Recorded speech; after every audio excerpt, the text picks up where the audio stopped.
Put the date in your diaries now. It's going to be fun.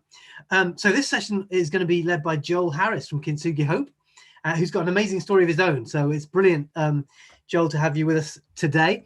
For everyone else, there's going to be a chance in the session to hear not only about Kintsugi Hope's resources for working directly with young people, we'll also hear right at the end from Dan Randall a little bit about the Wellbeing Journey resource. So as well as getting some real principles to face the issues, you'll get some tools in your hand if you want to work with young people in this area. So don't forget, we're going to be following your comments and questions in the chat on Brushfire, and we're going to ask Joel to try and tackle as many as he can at the end of the session. So Joel, welcome.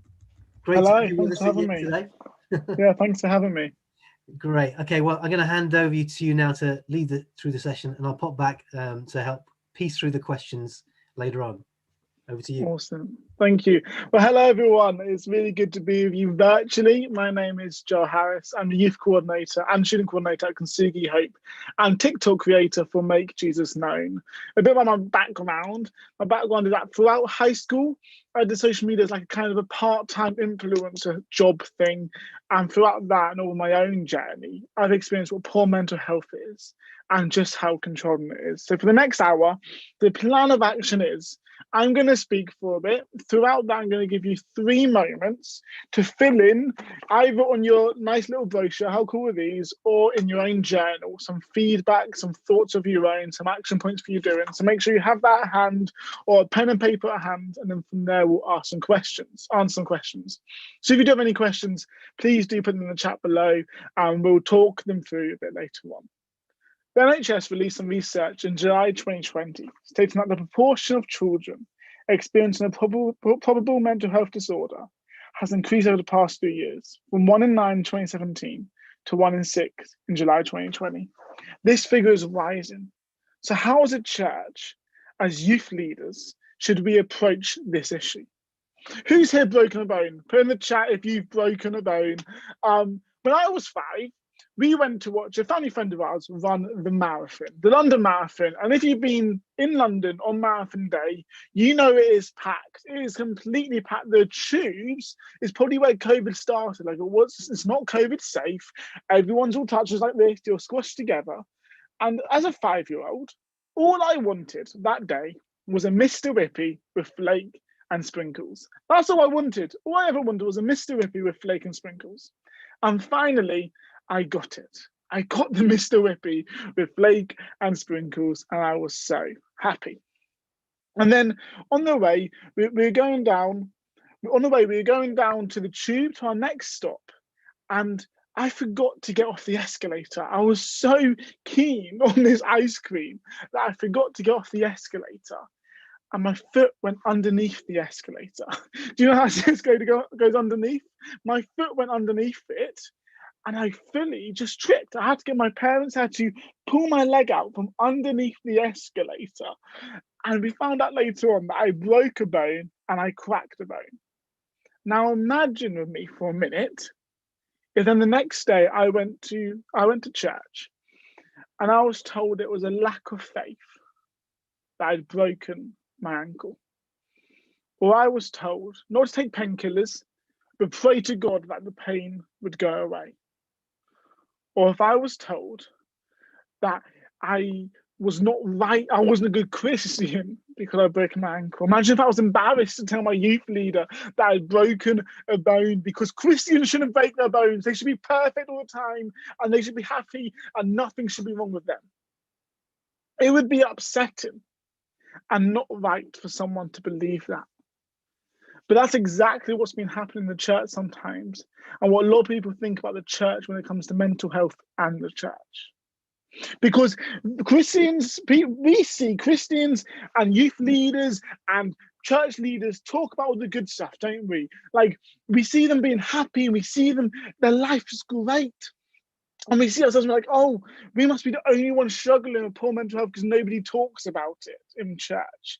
And suddenly you feel like a bad Christian because you're struggling with mental health. And then equally, mental health, and the lies mental health brings is that you're the only one struggling. And this is reinforced when the church doesn't talk about mental health. So with all this going on, with all this happening, we can actually see this environment sometimes in the church. What's not great about mental health. And it's not where the church should or wants to be. But I believe a lack of education around mental health in the church has led to an alienation of people struggling with poor mental health. A lack of education around mental health in the church has led to an alienation of people struggling with poor mental health. So this needs to change. This really needs to change. I think we all agree this is going to change. We don't want this for our churches and we don't want this for our youth groups. And if we're going to pass on the gospel to the next generation, if we're going to share the gospel to the next generation, we're going to share the good news to the next generation, we need to show how it works and how it fits with the issues of today, because it does. The gospel speaks into the issues of today. The next generation is struggling with poor mental health. And if we just put our head in the sand and ignore this crisis of poor mental health, we will alienate the next generation. We don't want that. So for us to be missional, for us to go, hey, we're going to go out and we're going to share the next generation, we're going to share the gospel with the next generation, we need to figure out, how does this fit in with the gospel? How does mental health fit in with the gospel? So today, that's really what I want to look at. I want to look at two things, really. It's split up in three ways. I want to first look at us inwardly.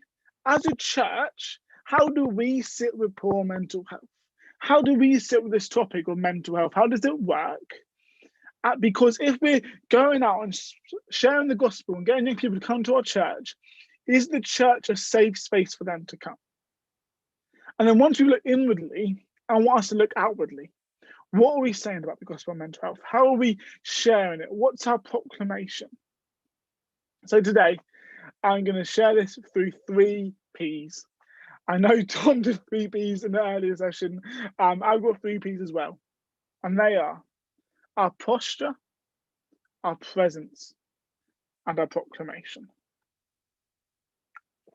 So, what is our posture? As leaders, as churches, as Christians, what's our posture towards mental health? Is it one of judgment and standoffish, that mental health is bad and you shouldn't have it, it's a sin? Is it one, like I said earlier, putting our heads in the sand and going, hey, I'm going to ignore it, I don't get what this is? What is our posture? And I think instinctively, we all would want to go, no, our church is good. We have a healthy posture towards mental health. We're loving, we're caring, we'll support people with mental health. And I think that's what we want to be, but sometimes our actions communicate differently. We might instinctively want to go, no. But when was the last time mental health was preached about in the church? When was the last time you spoke about it being okay if you're struggling with mental health in youth groups? Would you feel comfortable about talking to your small group about mental health? If a young person asked about where your mental health is spoken about in the Bible, would you know? Pardon me. Would you know? If you are starting to think, and I've said those things, well, maybe our posture isn't good with mental health, maybe we actually don't speak about it enough, maybe actually being a bit ignoring it, that's okay. The first way to work out if your posture is good or bad and to change your posture is to work out what your posture is. So what do we want our posture to be? As Christians, I think our aim, our goal for our posture is to be more like Jesus in our approach to life. It's to be more like Jesus in our approach to poor mental health and journey with people with poor mental health and journey in ourselves as we journey through poor mental health. And what does that mean? That means walking with someone when they're struggling, welcoming them, walking alongside someone, understanding them, holding space for them. A posture of going, hey, I want to try and understand you, not judging you from a distance. I want to come and I want to walk alongside you. If that's what our posture, if we realize what our posture is, and that's our goal for our posture, how do we get there? Well, I've got 2 ways what I think will help us get there. When we look at the life of Jesus, we see a lot of teachings about him and leaders. And he teaches that leaders lead first. Leaders lead by example. So if we're going to change the posture of our youth groups, if we're going to change the posture of our charities, of our churches, we first need to change the posture of our own hearts as leaders. So the first thing we need to do is educate ourselves. Let's get educated on this topic of poor mental health. Let's get educated on the topic. That could mean doing a mental health first aid. It can mean research in theology and mental health, and so on. There's some great charities that can help you there, such as the Mind and Soul Foundation and Think Twice. Let's get educated on this topic. You wouldn't suggest your young person to go into a test and not revise for it. So let's not go into these life-changing, life-giving conversations about mental health, what are so precious to young people, what's so vulnerable. Let's not go into them blinded. Let's not go into them uneducated. Let's get educated about poor mental health. Let's get educated about what it means, what mental health is. Let's understand it. Let's recognize the symptoms. Let's get educated. And secondly, let's look inwardly at your own story. 1 in 4 young people will experience mental health problem in any given year. So it's likely some of us on this call will have experienced it. I'll put my hands up and go, yes, I have. I struggled, and I do struggle with poor mental health. So let's look at ourselves. Let's get to know our story. Are we doing okay? Or are we struggling silently? As leaders, it's easy for us to look to look outwardly and go, oh, I want to help people, and sometimes we forget to look at ourselves. So how are we doing? How are we doing? Look at yourselves, get to know yourselves, know your story. When I ran a Kintsugi Hope Youth Wellbeing group, I'll chat to you a bit more about later on, in my youth group about a year ago. When I started the first week, I sat all my young people down.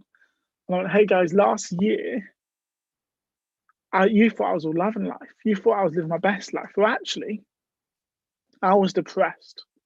I was really struggling. Life wasn't good for me. And suddenly, that took away all this pretense of, hey, we're not going to be completely vulnerable in this youth group. We're not going to share everything. We can't talk about that. It goes, hey, we're going to be real and we're going to be honest. And the youth said to other youth leaders, that was the most impactful part, because it allowed everyone else to be vulnerable and to share their testimony, to share what was going on. To get to know your story. So these 2 things that can help us change our posture, allowing us to be more understanding about what's going on in young people's lives, educate ourselves, and get to know our own story. Our story is so helpful because you can share it. It's easy to share how you feel through your own story, through your own testimony. And if you haven't struggled with mental health, that's okay. Just educate yourself and hear people's stories. Get to know the environment. If that's how we're going to change our posture, it's how do we do that practically? There's some practical things we can do as well as doing that. And that could be literally talking to young people, having conversations with young people about what's going on, having conversations about your mental health, sharing your own mental health story, having conversations with young people, with churches and small groups, starting the conversations, even being up for the conversation. Right now, our posture sometimes might even need to be, hey, I haven't got the answers, but I'm willing to journey with you through this. And I think if you're watching the seminar, you're one of those people who are going, I want to change my posture. I want to help this next generation with this. So I'm going to just take a moment. I want us to get our notebooks or our notebooks. I want us to take a few minutes. And I want you to think about yourself in your own environment, in your own experience. I want you to write these few things down. I want you to answer these questions.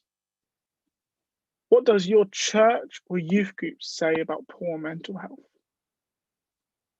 What is your own posture towards this topic, and what needs to change?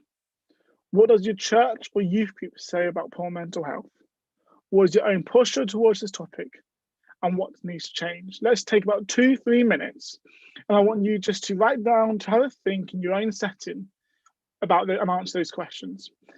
I'll get them put in the chat, and we'll come back in 3 minutes. So there you are. What does your church or youth group say about poor mental health? What is your own posture towards the topic, and what needs to change?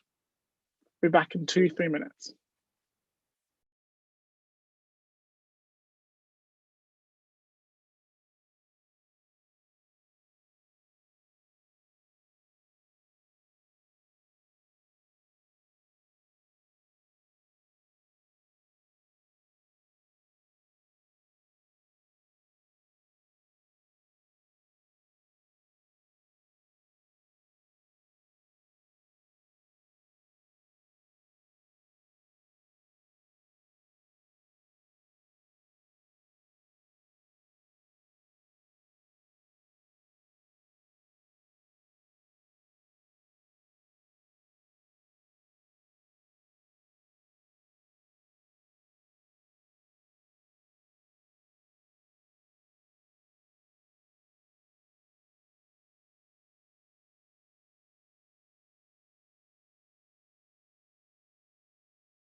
Right, let's come back together. I'm just be looking in the chat and a few things.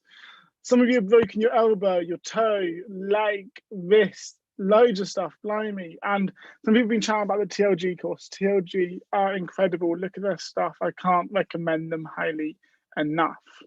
So, if that's our posture, towards this, towards mental health, then what happens? If we look at the posture as opening the door, what happens when people walk through the door? What happens when conversations happen?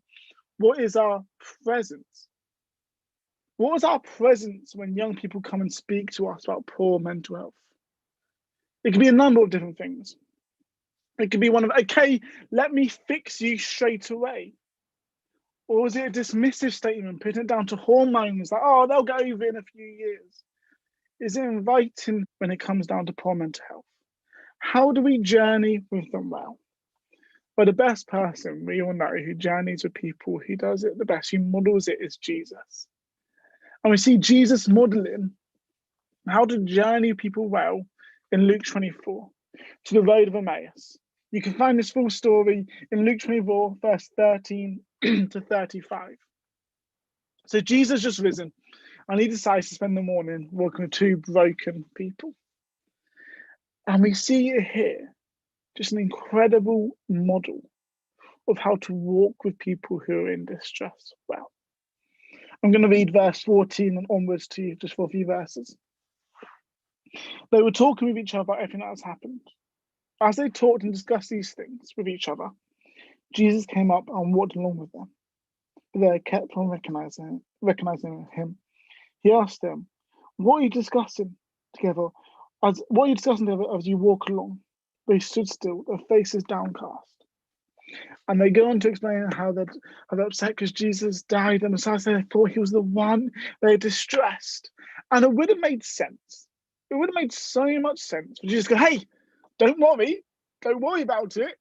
I'm Jesus. It's me. Look at me. You can see me. I'm the answer. I'm risen again. Don't worry. It's all good."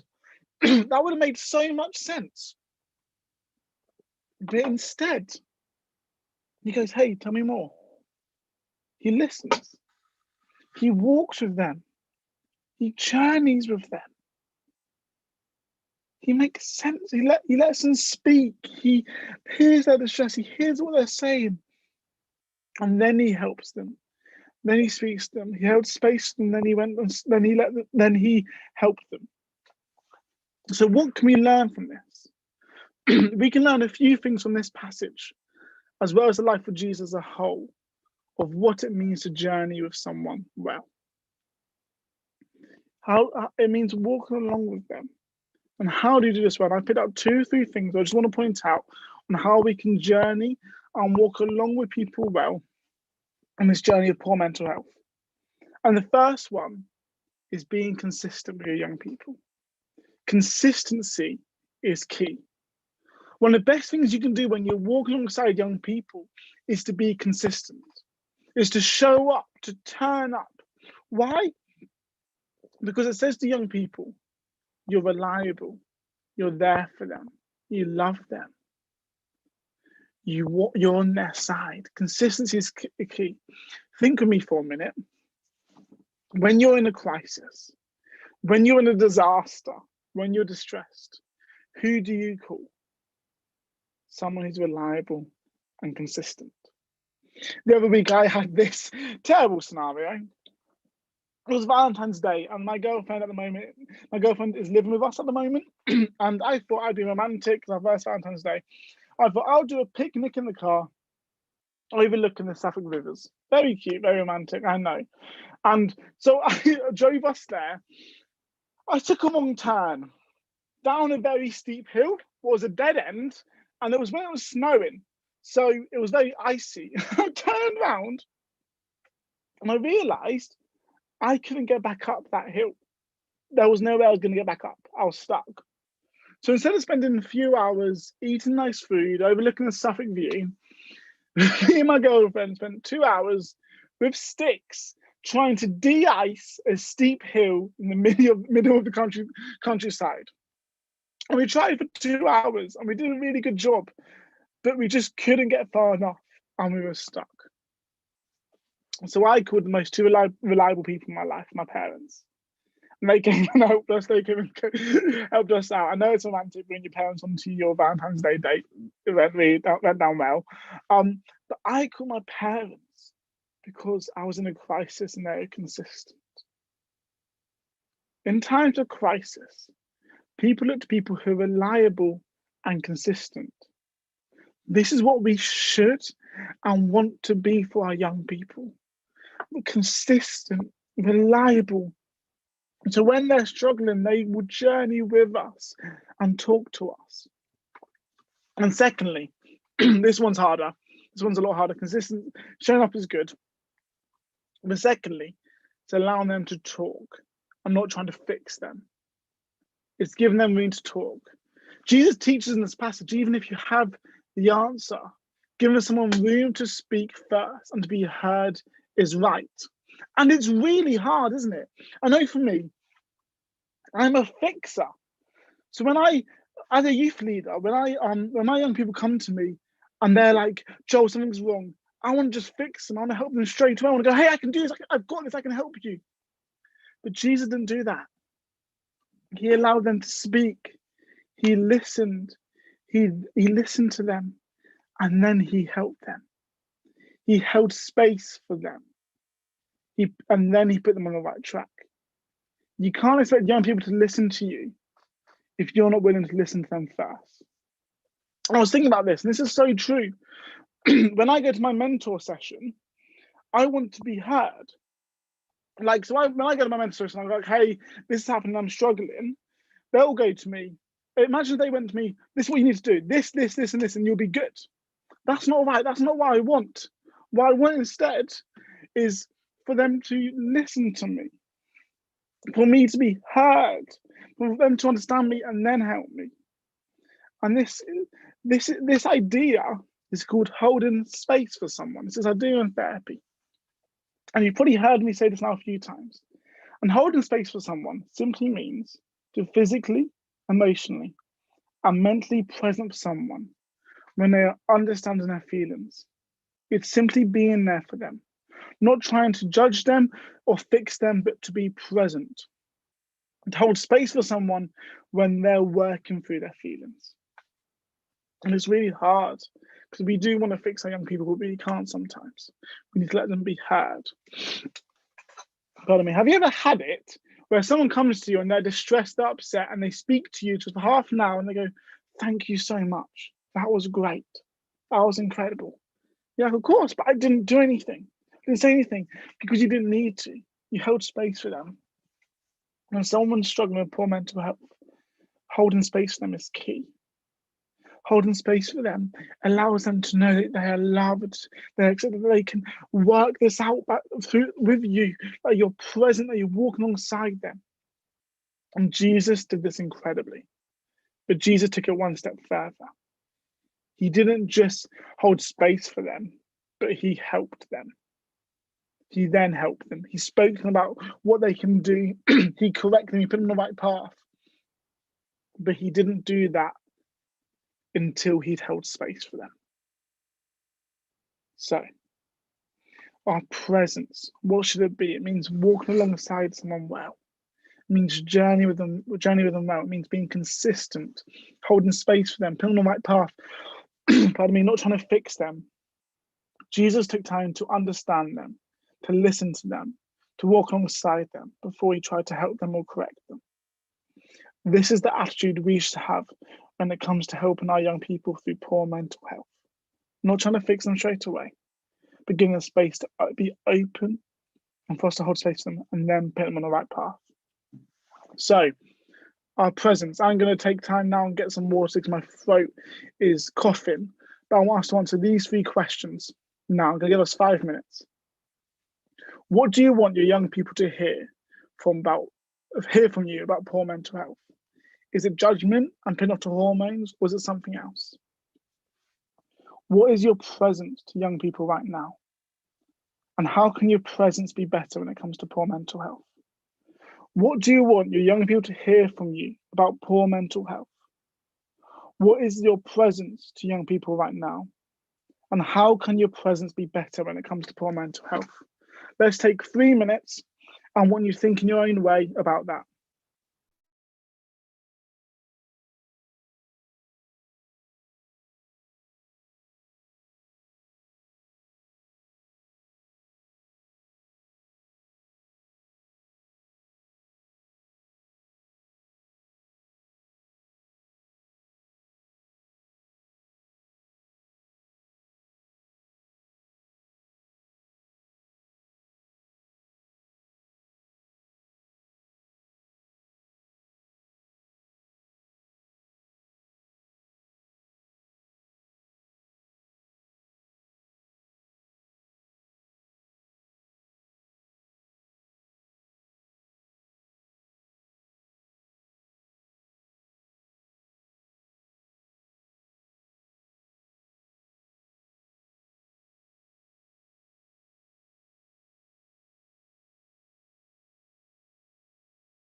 Awesome. Let's come back together. I'm not sure about you, if you might have noticed. I've got a massive frog in my throat. That's what it's called. So I'm just trying to drink a lot of water. It's not really what you want when you're trying to preach. So we have our presence. Yeah. Forgive me if I take stops and cough. Forgive me. Thanks. So we have our presence. We have our posture. What's our proclamation? What are we saying to young people about God and mental health? What are we saying to young people about this topic of the gospel and mental health? How are we communicating to the next generation who struggle with mental health the gospel? What is our proclamation? How do we communicate it well? Well, I think without realizing it, our proclamation can be this: come to Jesus, he is great. Your life will always be good. Now, I don't think it's always that extreme, but that's what we communicate. That your life will be perfect if you come to Jesus, and it's great.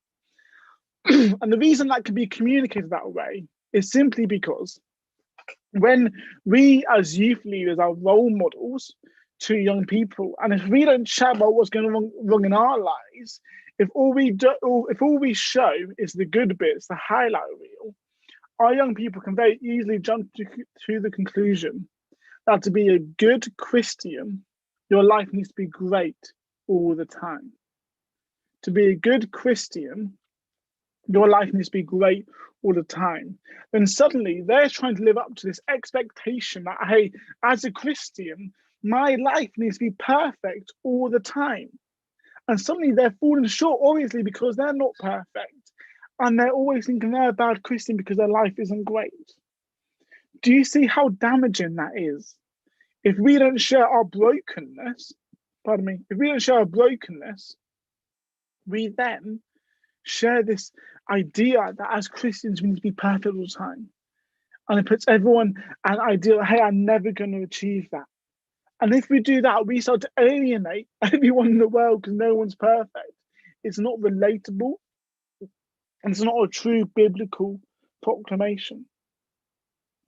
I think a more real, relatable, truthful, and life-giving proclamation can be found in 2 Corinthians 12:7-9. Therefore, this is the verse Paul's writing here. Therefore, in order to keep me from being conceited, I was given a thorn in my flesh, a messenger from Satan, to torment me. 3 times I pleaded with the Lord to take it away from me. And he said to me, my grace is sufficient for you. My power is made perfect in weakness. Therefore, I will boast all the more gladly of our weakness, so that Christ's power may rest on me. This verse should be our proclamation. This verse is so life-giving. Why? It does a few things. First, it doesn't discredit the healing power of the Holy Spirit. There's a truth, and we shouldn't hide away from the fact that God does heal and can heal. I don't think we can hide away from that fact that God does heal. But I think we should recognize that that's not the full story. That it won't take long for you to find someone who asks for healing or poor mental health and they're not healed. There's a bigger story, and this is what Paul's talking about here. That there's a flesh, he has a thorn, a pain, a brokenness in his life where he wants taken away. And he prayed to God, going, God, take this away from me. And God goes, no, my grace is sufficient for you. My power is made perfect in your weakness. So what does that mean? This is a powerful testimony of Paul going, hey, I've got this thorn in my flesh. I shouldn't be able to cope. I wanted this to be taken away from me. But I live every day with it because God's power allows me to live through it. His grace is sufficient for me. His power is made perfect in my weakness. Paul's going, hey, I'm broken, but through God, I am good. And this testimony here, this idea in this verse, I've seen so personally in my own life. When I was 4, I was told I had dyslexia and a speech impediment. That's why I have to drink water when I speak a lot. And so I had dyslexia and a speech impediment, what means I couldn't write well, I couldn't read well, and I couldn't speak well. And I remember in reception class, it was my birthday, I was in front at assembly, and the teacher asked me, hey, what did you get for your birthday? And the teacher couldn't understand me. My mum had to shout from the back saying what I got. It was mortifying. I hated it. I got bullied for it. I wanted to go out. I didn't want to have dyslexia. I didn't want to be different. And I went to high school knowing that. And 10 years later now, most of my job, a big portion of my job is preaching and writing. I'm not healed from dyslexia. I'm not cured from it at all. But what it is this verse. I'm not healed or cured from it, but God's grace is sufficient for me. God's power is made perfect in my weakness. I shouldn't and couldn't preach if it wasn't for God. I shouldn't be able to do what I do if God's power wasn't sufficient for me every time I do it. Do you see how this verse has come alive in my life? How actually I couldn't do what I do today if it wasn't for God every day being sufficient for me. I think it's incredible. God's power is made perfect in our weakness.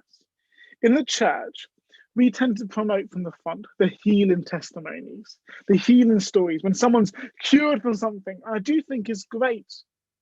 But equally, I think there's so much power and so much truth in the stories of, hey, I'm not healed from it. But every day, God's power is sufficient for me. Every day I go through this and I get through every single day because of God's grace. That's a powerful testimony, and one I think a lot of people can relate to and find attractive, because it's being vulnerable. It's going, hey, I'm broken. I'm a mess. But through God, I am whole. It's so relatable because it takes down this barrier of, oh, there's these perfect Christians. And it's actually Christians going, hey, I'm broken. I'm weak. But with God, He makes me whole. That's attractive to non-believers because they can relate to it.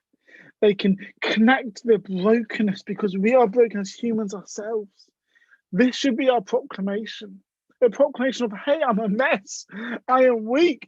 I am broken. But with God, I am whole. That should be our proclamation. And we see this related and communicated through our Kasugi Hope Youth and Student Wellbeing groups. At Kasugi Hope, we've made a 6-week wellbeing group material you can use in youth groups, schools and universities and small groups. It opens up conversations around your well-being and mental health. It's inclusive and comforting. We give you tips about how to look after your well-being, and participants learn from each other. And the incredible thing is with this, we've seen about 1/3 of people come to these groups are non-Christians. And it's such an incredible way to share the gospel just through testimonies. Because people go, hey, I'm depressed. But I wouldn't have got through what I got through if it wasn't for my God. If it wasn't for God being good and God helped me through it all. It's a powerful story. And that's so refreshing for people to hear. Christians being honest and going, hey, I haven't got it all together, but my Father does. These groups are an incredible way to start conversations around mental health in your church. They create friendship, they create the conversation. And we've just been blown away by the stories we've heard from them. There's this one story I want to share quickly of this group was doing on Zoom. And one of the girls in the group really struggled with anxiety. She never really spoke. She was very quiet. And when it came to week 3 and did the stress bucket, the youth leader went, hey, who wants to share? And she went, I would love to share. That'd be great. And I was like, wow, sure, go ahead then. And she started sharing. And then she kept sharing. And then she just took over the group. She was like, okay, who's next? And giving everyone tips. But at the end of the weeks, the youth leader went, hey, this person's a totally different person. She felt safe in an environment where she could talk about what's happening. And she flourished and opened up. These are the kind of stories you'll find when we start saying our proclamation, hey, we're broken. But through God's power, it's made perfect in our weakness. That's the stories we're going to find when we start to have a conversation around poor mental health, these beautiful, life-giving stories. This is our proclamation. Healing can happen. But sometimes healing on this earth is God's grace being sufficient for your weakness. So this is it, guys. This is how we communicate the gospel to the next generation who are battling with poor mental health. It's not flashy, it's not big, it's not clean. It's highlighting our mess in order to show off God's goodness. It's highlighting our mess in order to show God's goodness. It's going to the next generation. Hey, I am broken. Oh, I'm so broken, I'm not over my hard drive. I am broken. I am a sinner. I am a mess. But with God, I am made perfect. That's how we communicate the gospel. It's going, hey, I haven't got this all together, but my God does. My God does. When we start doing that, when we start sharing it, it then gets passed on to our young people. Because our young people replicate what we do as discipleship. So we then find the next generation telling their friends, going, hey, I am broken, but the only way I struggle, the only way I can live with my anxiety is through God and His grace being sufficient for me and Him helping me through every day. That is a powerful testimony. That is a powerful proclamation of going, hey, I am so broken, but with God, I am made perfect. With God, I am whole. Guys, this is how we're going to do it. This is how we're going to share the gospel to the next generation. My generation is hurting. My generation is broken. We are chained down by poor mental health. And the way we're going to get through, the way we're going to break those chains, is not by some flashy thing. It's by us as Christians accepting and understanding our brokenness as humans, but understanding the grace, the power, and the significance of what God does through that. It's going, hey, I'm fragile, I'm human, and so are you. But through God, we're whole. It's easy. It's easy to share the gospel when you say like that, because all you got to do is be human. You got to be broken. And you got to go, God, help me, because I can't do this by myself. And this is relatable and it is attractive to non-believers because they understand they're broken. They understand that they need help. They understand that they need something. And if we go, hey, our God gets us through this each day, then that's what they can do. That's our proclamation. So, 3Ps, coming into land. How do we communicate a gospel to the generation crippled by poor mental health? We first look inwardly at our posture. What are we saying? What do we do? What's our presence? What are we like? And finally, our proclamation. Healing does happen, but sometimes healing looks like God's grace being sufficient for our weakness. As a church, we need to realize and respond to society. There's a second pandemic going on right now, and it's controlling my generation. At the age of 14, 50% of all mental health illnesses have started. At the age of 24, 75% has.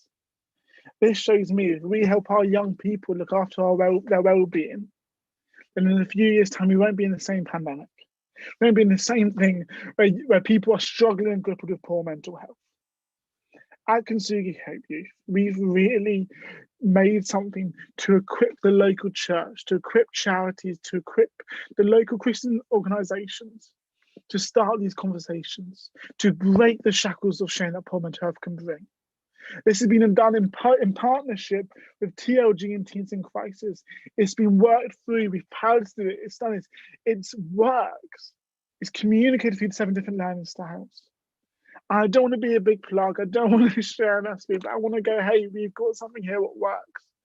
And if you want to find out more information, if you want to run it, if you want to do this in your own youth groups or schools or universities, please contact me at joel.house@kintsugihope.com. I'll put the email in the chat, or look at our website at kintsugihope.com. So this is how we're going to share the gospel. 3Ps, our posture, our presence, our proclamation. So we're going to take, I think, 2 minutes, and then we're going to come back for a few questions. I know there's questions, and we're running desperately out of time. I want you to answer this.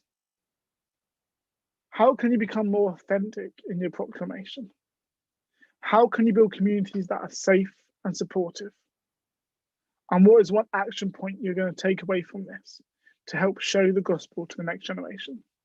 Let's answer those 3 questions. Just write them down, have a think in your own lives, and we're going to come back in 2 minutes and we're going to do a few questions. Does that sound good? Awesome. I'm not sure why I'm asking you can't answer me. So yeah, we'll come back in 2 minutes.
Great, that's been amazing, Joel. So yeah, we've been like inundated with questions on the chat and lots of amens on the way. So thank you so much for sharing from your own story and just sharing the passion that we can take into this area. So so top of the list I've got here is how would you describe the current situation, the effect that COVID has had on young people's mental health?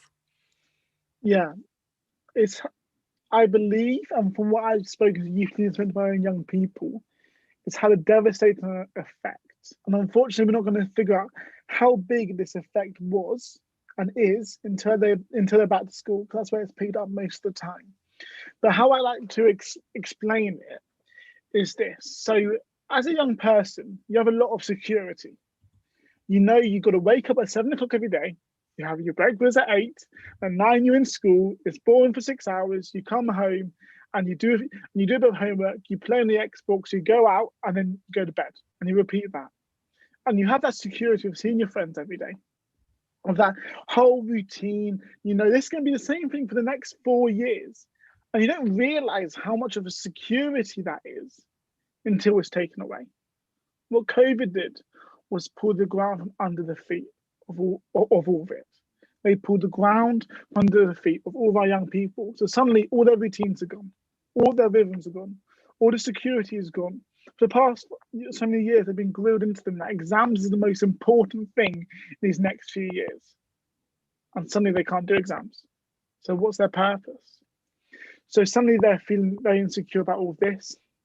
And then being locked away isn't being helpful. Like they're able to see their friends, relationships have changed. Like think back to your teenage years. How much do you change and grow in 1 year? So actually, we're going to see a progression when people come back to school. Going, actually, wait, my friends are different. I'm different. I'm not sure if we get along anymore. So it's had a massive impact. Yeah, that's a really good version of what's going on right now. I mean, some people have asked about training, and you mentioned about a bunch of things during the seminar. But just sort of starting from scratch, as a youth leader, aware of what we see around our families and around our youth group and their issues. So how can we upskill ourselves? What is there any training you'd recommend if we're just starting out thinking, how do I get to understand it better? Yeah, of course. Mental health first aid. There's people do them across the country. It's a bit pricey, but it's really good. It's a good starting point. TLG do trauma informed roller coaster training. What's really good. There's what else is there? We do training to run our own groups, but something more helpful, what might be for you guys to look at is on Kintsugi Hope on our support page, you can filter it to youth, and it shows all the charities and all the organisations that can help you, also help your young people. So that's a good starting place. So those kind of things are really good starting places, but also just researching online, looking at charities like Mind and those kind of charities, they do really help. That's brilliant. That's amazing. So here's a for instance. So you're in a youth setting, okay, and then someone says, "Look, can we have a chat?" They're by the side, and they're just basically saying, "Look, I'm really struggling with my mental health," and maybe this person's a distance to the gospel. So, like, as a Christian youth worker, like, how can you take a conversation about mental health? Take the young person seriously and authentically represent your faith in the same time. How do we kind of get the conversation from the young person's needs and onto exploring faith? Yeah, I get what you mean, but I think sometimes what we've got to realize is, as Christians, how we live and how we act represents Christ. We're oozing Christ. No, it's not a nice word, but we're radiating. That's a nice word. We're radiating the Christ. So when we chat to young people, all our conversations don't need to be Jesus died for you. Sometimes what I need to be is, hey, what do you need this week? Do you need me to drop down chocolate? Like, do you need to go for a walk? Do you need a phone call? What do you need? I think that represents Christ sometimes a lot better than just telling people about him, because it's faith in action, isn't it? It's going, hey, I'm going to be Christ today. And then they will ask questions, but sometimes it's the long game. Sometimes it's going, hey, actually, I'm going to let my actions share the gospel and not just say it. Yeah, that's brilliant, and that's helpful too, isn't it, for the young people that we're with who want to live for Jesus, and they're surrounded by people whose mental health is poor. We have that same model to share with them. But obviously, you know, we sometimes come across issues that we're not quite sure what to deal with. What would you say about how do we know when to try and kind of offer some help and when to refer on to professional services? Sure. So yeah, it's a challenging one. Where's the line between pastoral and safeguarding? It's a challenging one to know. First thing, what's I think super helpful is, what do your policies say? Your church has policies, your church has policies. Get to know them and understand that. If you're ever in doubt, speak to your safeguarding officer. But your young person has a right to know where their information is going. So if you're speaking to a young person and they're telling you, if you think, actually, wait, I think I need a signpost here. I think this is getting a bit bigger than just a pastoral conversation. Let your young people know, going, hey, I'm going to talk to our safeguarding officer and we're going to get you some help. Or, hey, I'm going to signpost you to a GP. How can I drive you there? Can I help you go there? Or, I'm going to signpost you to this helpline. I think it's our instinct as youth leaders to know that and know your safeguarding, know where you stand with it all. But with anywhere in doubt, it's better to be safe than sorry. So check your safeguard and talk to your safeguarding officer. That's brilliant. Now, just one more thing from me, really, is you talked about the Kintsugi Hope resources and the group you can set up with young people. Like, what kind of context can that work in? Can that be a kind of youth group curriculum? Do you offer it works alongside, or could it be even your regular weekly group, or can it work in a school? What kind of settings can that work in? Yeah. So it's material and it's adaptive. So we give you 100% of the material, use about 20 and 30% of it. The reason we've done this is so you can adapt it to all those settings. So it can work in your Bible study youth group, it can work in your youth outreach centres, it can work in universities, it can work in schools, it can work in lunchtime or in classes, it can work in all of that because you adapt it to your situation. So yeah, it works across the board. Brilliant, brilliant. That's so helpful to know. I'm going to look it up, find out some more. Now, it's not over, friends, because we still have, we're going to be rejoined by Dan Randall. You may have seen him earlier asking questions of young people, because Dan is the youth director for Hope, and they've been working on a resource to help young people around this area of well-being. So hopefully, Dan, you're going to just appear on the screen right now, because we'd love to know a little bit more about that. Also, while we're waiting for Dan to turn up, we've just discovered, I mean, you think I'd know this working for Youth for Christ, but amazingly enough, a month from today, on Saturday, the 27th of March, Youth for Christ are offering a day of training and about mental health specifically. And it's going to be on the same platform here. So you put that date in your diary, Saturday, the 27th of March, for a conference about mental health and young people and well-being. It's called Sometimes It Hurts, and we'll post a link in the chat at the end. So Dan, tell us a bit about the wellbeing journey. Yeah, absolutely love Kintsugi Hope and what Joel and the team are doing there, and such a great thing, and also a journey that church could go on for years and work with them. You know, the groups they're setting up. The wellbeing journey came about last year because we recognised that this.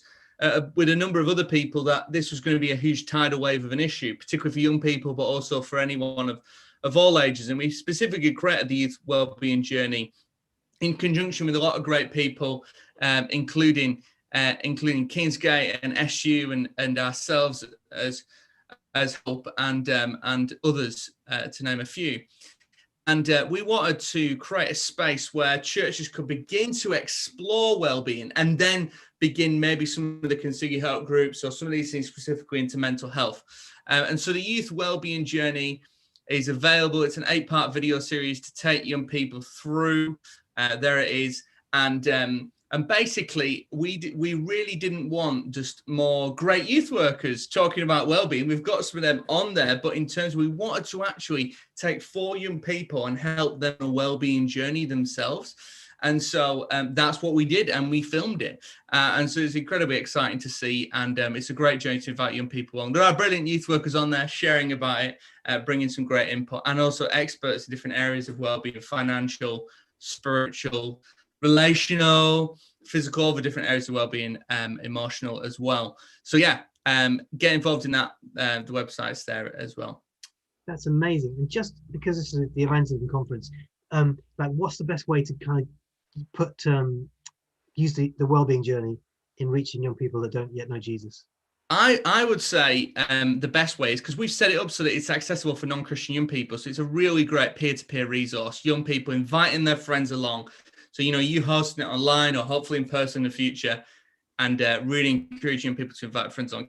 Alpha, you would use Alpha to do that in a similar way, but specifically talking about what is God's plan for their well-being, but bringing that message through subtly and building throughout the series. Yeah, great. Love it. Okay, well, thanks to Dan and to Joel massively for this session. Thank you for joining us.